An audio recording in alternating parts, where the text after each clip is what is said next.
Hello friends, this is Mrinal from M D research classes. आज मी तुम्हाला MCQ for taxation BBA fourth semester Pune युनिव्हर्सिटीसाठीचं section घेणार आहे. नेक्स्ट मंथमध्ये तुमची एक्झाम आहे, तर क्वेश्चन बँक अजून अवेलेबल झालेली नाही. तर मी ॲज पर माय नॉलेज आणि लास्ट एक्सपिरियन्स जो आहे त्याच्यावरनं काही सिलेक्टेड MCQs तुमच्यासाठी आणले आहेत विथ आन्सर आणि मराठीतून एक्सप्लेनेशन आहे. अगदी डिटेलमध्ये मी सांगितलं आहे. सो प्लीज हा व्हिडिओ बघा आणि काही डाऊट आले तर मला नक्कीच कमेंट सेक्शनमध्ये कळवा. तर आता आपण इंट्रोडक्शनपासून स्टार्ट करणार आहोत. की इंट्रोडक्शनमध्ये income tax act 1961 is very important for us.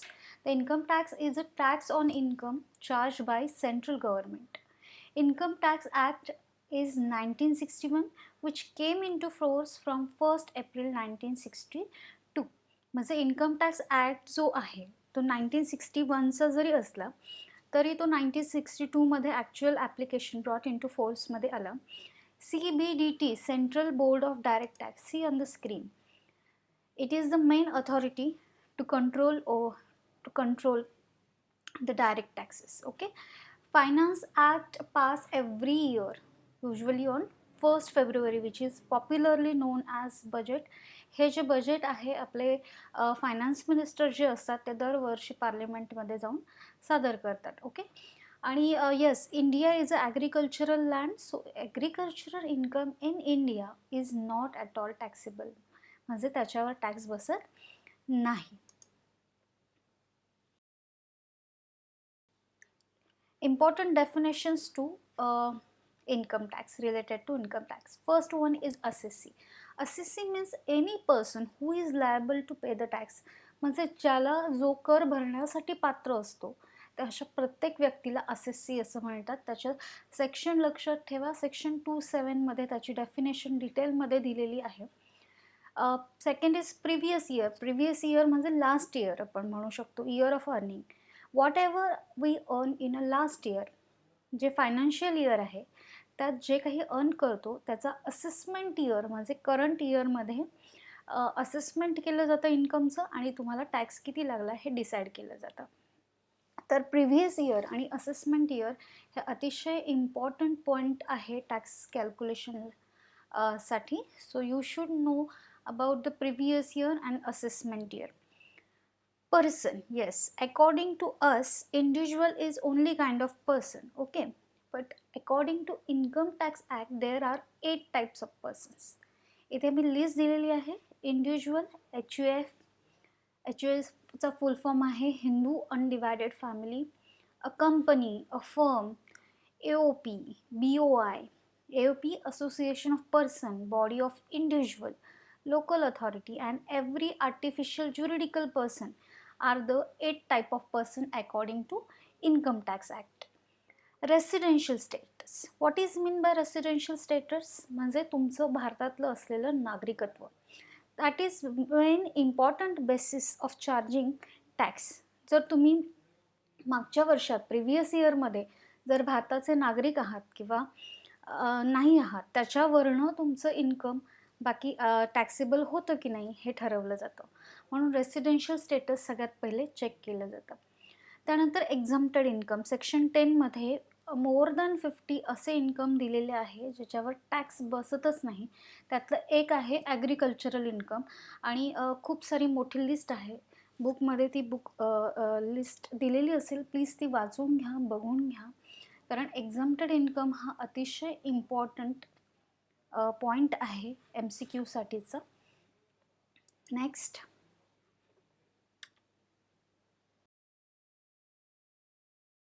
Types of taxes. Yes, there are 2 types of taxes.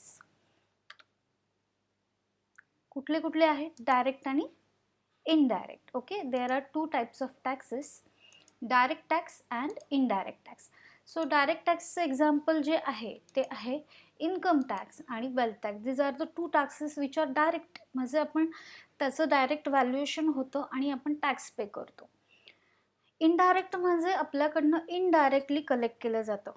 आपण ज्या वस्तू काहीही खरेदी करतो त्यातनं तो कट होऊन जातो.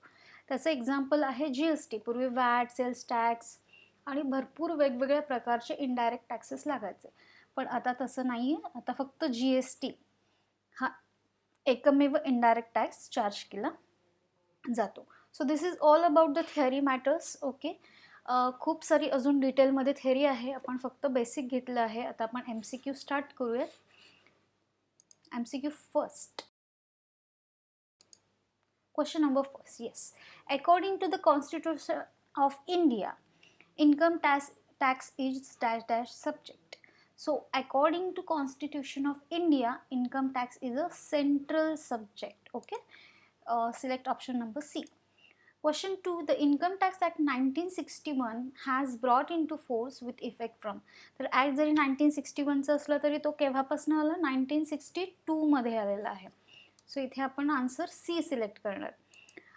Question number 3. The Finance Act is passed every year in the Parliament by the Finance Minister of India in the form popularly known as budget. Option B. Question number 4. Income tax is charged on the income of. Always remember, previous year मधलं जे income असतं त्याच्यावर income tax चालू वर्षात charge होतो. Question number 5. A person by whom any tax is payable under Income Tax Act 1961 is called as assessee. Okay. Question number 6. Income tax is tax on income. Yes, is tax on income. Question number 7. Income of previous year is chargeable to tax in the immediately succeeding assessment year. म्हणजे लगेच येणाऱ्या सक्सिडिंग पुढच्या assessment इयरमध्ये ते chargeable to tax असतं.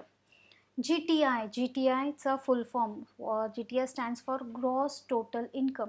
आपल्याला जे काही इन्कम होतं त्याची सगळ्याची टोटल केली जाते आणि त्याला ते ग्रॉस टोटल इन्कम असं म्हणतात. GTI very important term. Option इथे C. Question number 9. The rates of income tax are dash dash and incidence of tax is dash dash with rise in income. तर rates of income tax हे नेहमी progressive असतात, वाढत असतात, आणि जसं तुमचं इन्कम राईज होईल तसं टॅक्स पण वाढतो. म्हणजे इथे ऑप्शन नंबर D सिलेक्ट करणार. Question number 10. It is compulsory to deduct TDS. TDS means tax deducted at source and pay it to the government treasury मध्ये तो जातो. Okay. Next question. The Finance Act, that is budget, passed every year in the Parliament of India on. तर पूर्वी ते 28 फेब्रुवारीला असं व्हायचं, आता 1 फेब्रुवारीला बजेट पास होतं. So it's option is D. Question number 12. Income tax is the revenue of. एकदम स्टार्टिंगच्या स्लाइडला आपण मेन्शन केलं की it is a revenue of central government. Okay.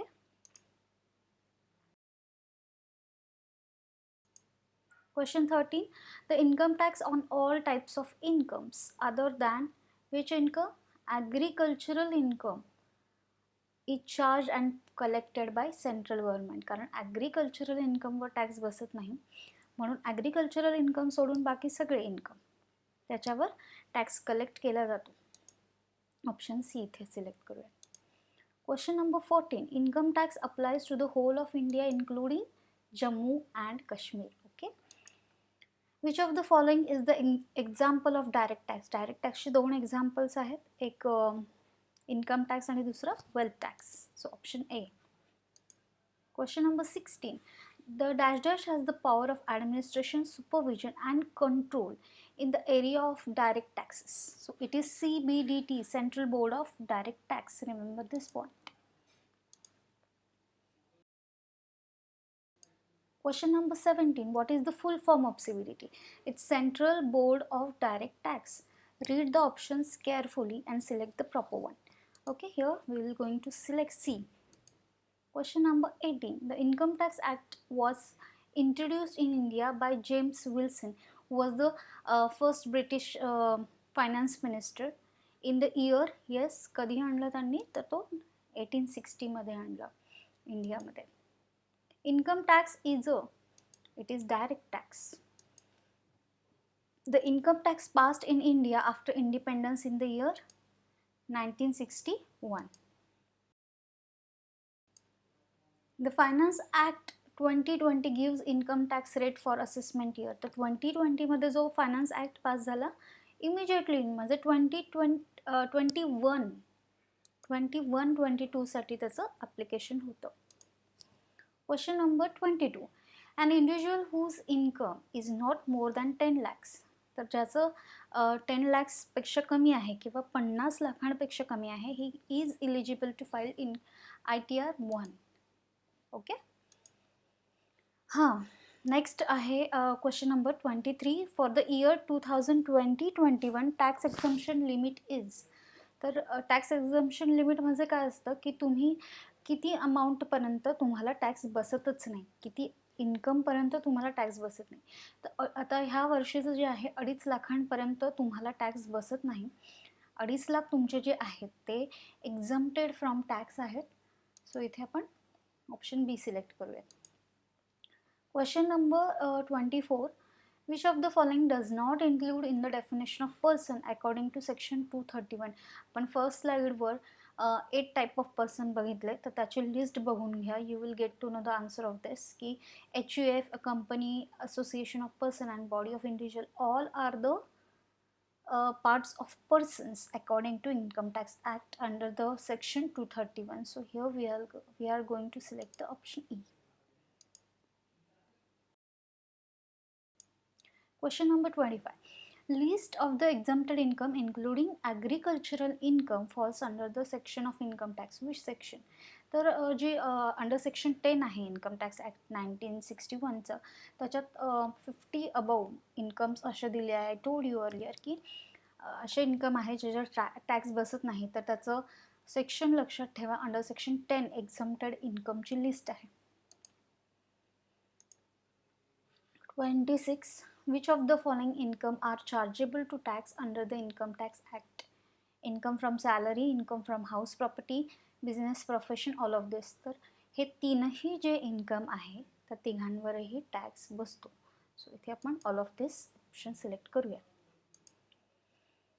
Question number 27. The definition of assessment year comes under which of the following section of Income Tax Act 1961? Assessment year हे जे आहे section 29वर देतं. आपण second स्लाइडमध्ये मी तुम्हाला important definition along with it section दिलेले आहेत. त्याचे डेफिनेशन आणि सेक्शन बघून घ्या. खूप इम्पॉर्टंट पॉईंट आहे हा. सेक्शन विचारतातच. Okay. So option D. 28. Which of the following income is not exempted from tax? इथे टॅक्स लिहायचं राहिलं आहे, तुम्ही चेक करा. ओके, सॉरी आहे. Which of the following income is not exempted from tax in India? So agricultural income याच्यावर tax बसत नाही. ओके, पण आपण काय शोधतो की which is exempted from tax असं शोधतोय, म्हणजे जो टॅक्स बसतो असं शोधतंय. तर ॲग्रिकल्चरल इन्कमवर टॅक्स बसत नाही. Second option, income of foreign companies providing technical services related to security of India असेल तर त्यावरही टॅक्स बसत नाही. तुम्ही जर पार्टनरशिप फर्ममध्ये काम करत असाल, तुम्हाला जो प्रॉफिट मिळतो तुमचं शेअर म्हणून, त्याच्यावरही टॅक्स बसत नाही. मग इथे आपण ऑप्शन नंबर डी सिलेक्ट करणार. Question number 29. According to Income Tax Act 1961, how many types of person are there? So its answer is 8. Question number 13. Incidence of tax depends on, म्हणजे तुमचे टॅक्स भरणं हे कधी तुम्हाला बंधनकारक असतं किंवा अप्लाय केलं जातं. तर फर्स्ट ऑफ ऑल तुमचं रेसिडेन्शियल स्टेटस चेक केलं जातं आणि मगच तुम्ही टॅक्स भरण्यासाठी पात्र आहात की नाही बाकी चेक केलं जातं. 31. Residential status of an assessee can be different for different assessment year. हे लक्षात ठेवा. Option B. Question 32. A person is said to be resident and ordinary resident of India only when. आता ही जरा वेगळी टर्म आहे. Resident आणि non resident, resident ordinary resident, resident but not ordinary resident, हे असं जे आहे हे टाईप्स ऑफ रेसिडेन्शियल स्टेटस आहे. हे डिसाईड करण्यासाठी काही ॲडिशनल आणि बेसिक कंडिशन दिलेले असतात. तर त्या फुलफिल केल्यानंतर तुम्ही अकॉर्डिंगली रेसिडेन्शियल स्टेटसमध्ये तुम्ही कुठल्या याच्यात आहात ते डिसाईड होतं. तर इथे resident and ordinary resident of India आहे. इथे आपण जी कंडिशन सी आहे म्हणजे ॲटलिस्ट 1 बेसिक आणि 2 ॲडिशनल कंडिशन फुलफिल केल्या की तो रेसिडेंट अँड ऑर्डिनरी रेसिडेंट होतो.